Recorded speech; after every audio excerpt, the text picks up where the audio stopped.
तो आज होगी उस दो टीम के बारे में बात जो बहुत चर्चे में है, और वो है ई कॉमर्स और quick commerce. Hello everyone, this is Jyoti and welcome back to our channel the Jyoti. So friends, मैं आपसे हमेशा कुछ ना कुछ इंपॉर्टेंट बात करती हूँ, कुछ अच्छी न्यूज आप तक पहुंचाती हूँ। जो मुझे पता होता है वो मैं आप तक पहुंचाती हूँ ताकि आपको भी पता चल सके। तो आज मैं बहुत अच्छी वीडियो बना के लाई हूँ, आप एंड तक देखिएगा, बिना स्किप किए देखिएगा और आपको आज बहुत नॉलेज वाली वीडियो मिलेगी। बहुत अच्छी वीडियो है क्योंकि आप हमेशा से Zepto, Blinkit, Instamart, Swiggy, Flipkart, Myntra, Amazon, Meesho के बारे में सुनते आते रहे होंगे।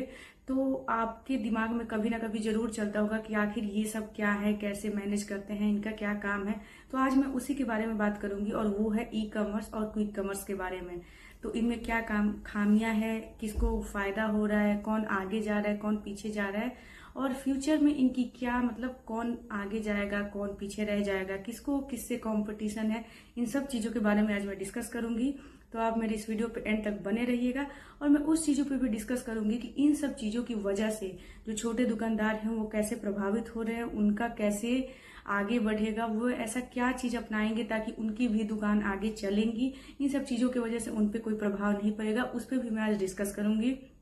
तो प्लीज आप मेरे इस वीडियो पे बने रहिएगा और एंड तक देखिएगा बिना स्किप किए।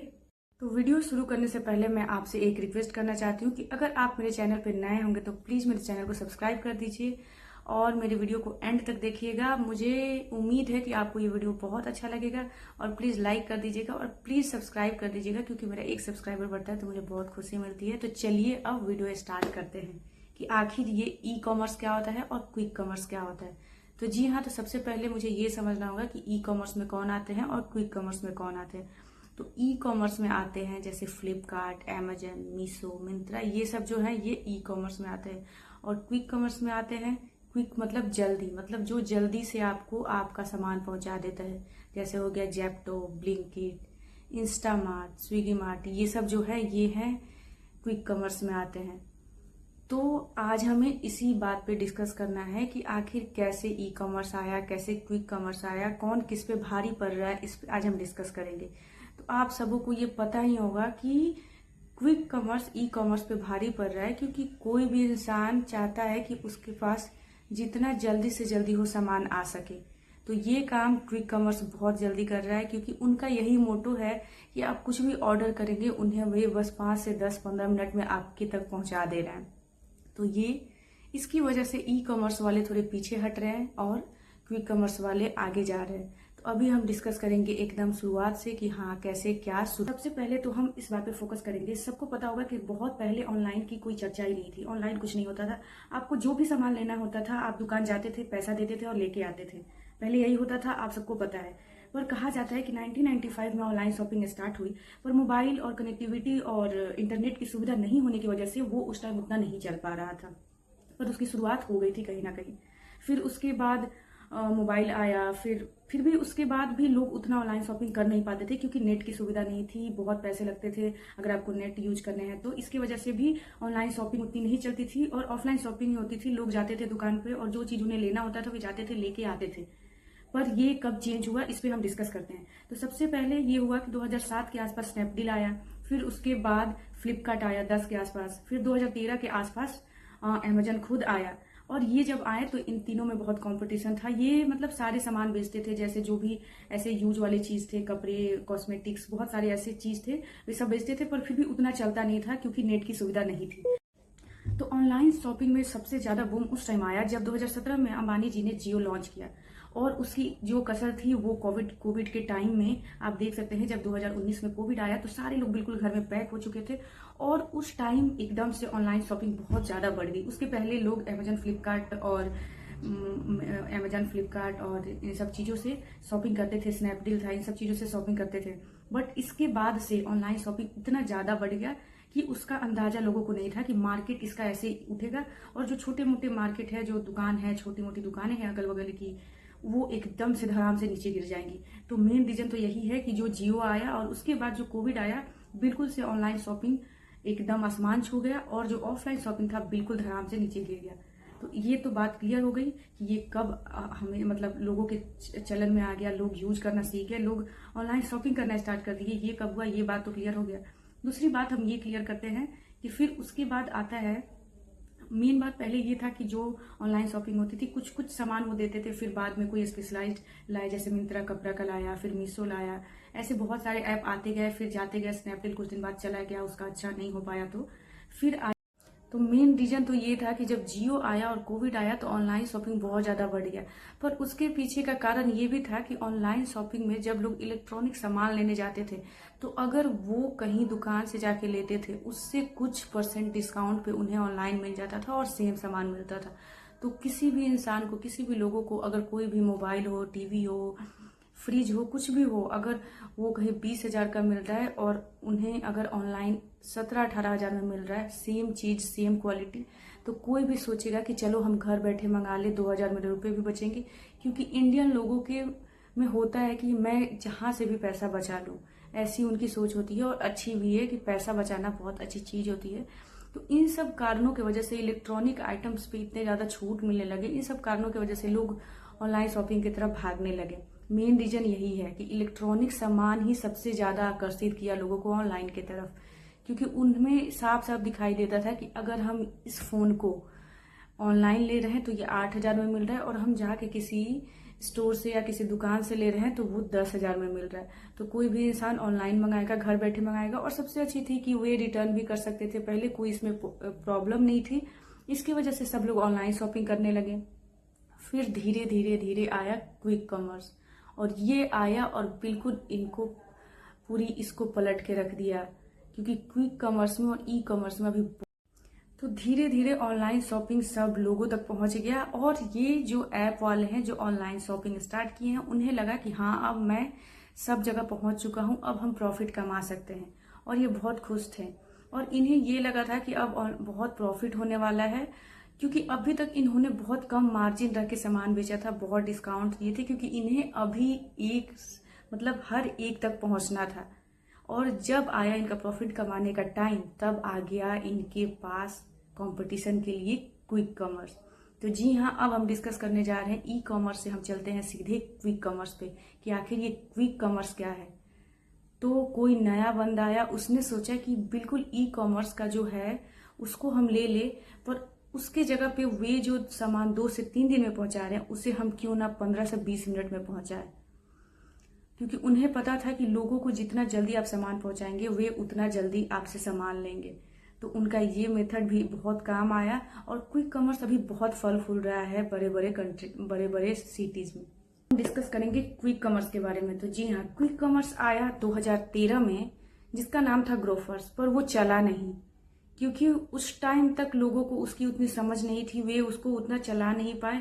जो क्विक कॉमर्स वाले थे, वे लोगों तक अपने उस ऐप को पहुंचा नहीं पाए, जिसकी वजह से वो चला नहीं। फिर जोमेटो ने ग्रोफर्स को खरीद लिया 2022 में, और उसे बना दिया उन्होंने ब्लिंकिट।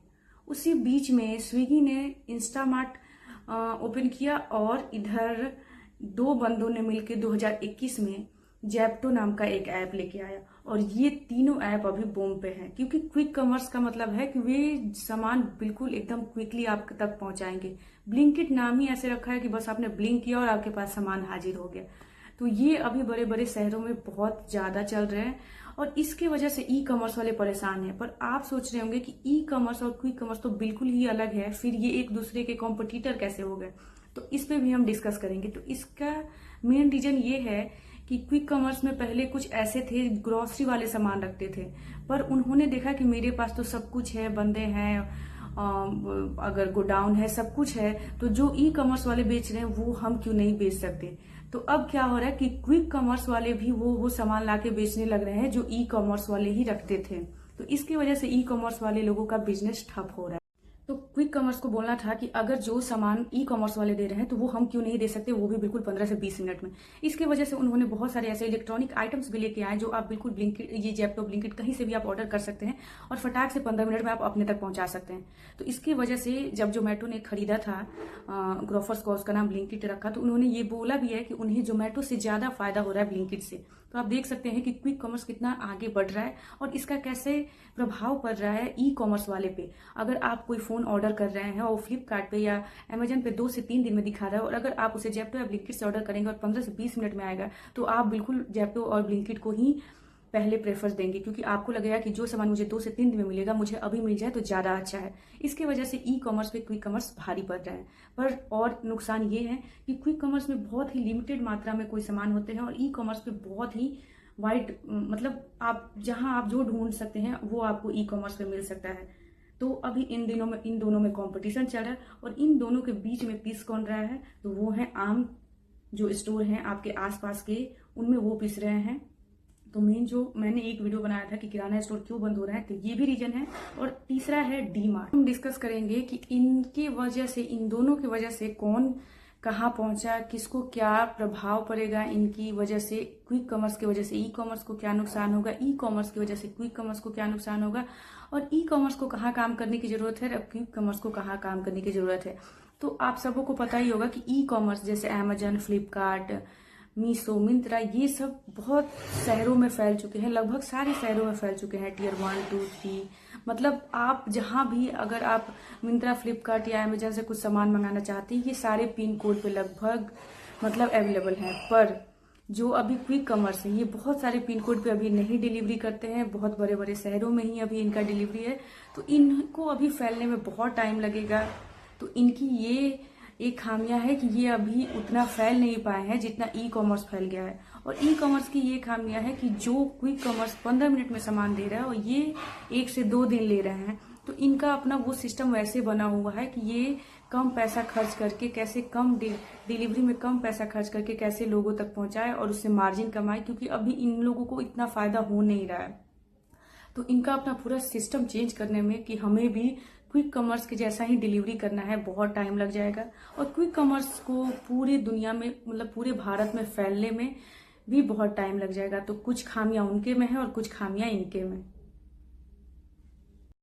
तो इन दोनों टीमों की आपस में अभी अपनी ही कंपटीशन चल रही है और इन दोनों टीमों के बीच में पिस रहे हैं वो हैं हमारे अपने आसपास के कारोबार, व्यापार, जो छोटे मोटे किराना स्टोर वाले हैं या जो छोटे मोटे व्यापार वाले हैं, वे पिस रहे हैं, क्योंकि इनकी वजह से इनके व्यापार पे, इनके कारोबार बिल्कुल ठप लग चुके हैं। ऑनलाइन शॉपिंग की वजह से इनका दुकान बिल्कुल बंद होने के कगार पे है।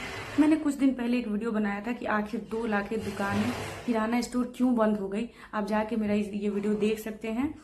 तो इन लोगों के बीच में ये पिस रहे हैं और इसमें ऑनलाइन शॉपिंग वाले तो हैं ही, और एक और फैक्टर है डी मार्ट। हाँ, हर शहर में डी मार्ट खुल रहा है, जिसकी वजह से छोटे मोटे जो किराना स्टोर वाले हैं बिल्कुल अब उनकी नामो निशान मिटने वाली है, बिल्कुल वो दिख नहीं रहे हैं। तो आप इस पे सोचे समझे कि आखिर आप भी ऐसा क्या करें ताकि आपका भी कारोबार आगे बढ़े। इन लोग का तो चल ही रहा है, लेकिन आप भी कुछ ऐसा करें ताकि आपका भी व्यापार ठप ना हो, आपकी रोजमर्रा की जिंदगी चलती रहे। तो मैं आपको कुछ ऐसे 2-3 टिप्स बताती हूँ कि आप अगर ये अपनाएंगे तो शायद आपका भी स्टोर चलेगा, आप भी अपने ग्राहक के साथ वैसा विश्वास बना पाएंगे ताकि ग्राहक वहां से आके आपसे सामान ले और आप कुछ ऐसा चीज मुहैया कराएं ताकि लोगों को आप पे विश्वास हो, आपसे सामान आके ले।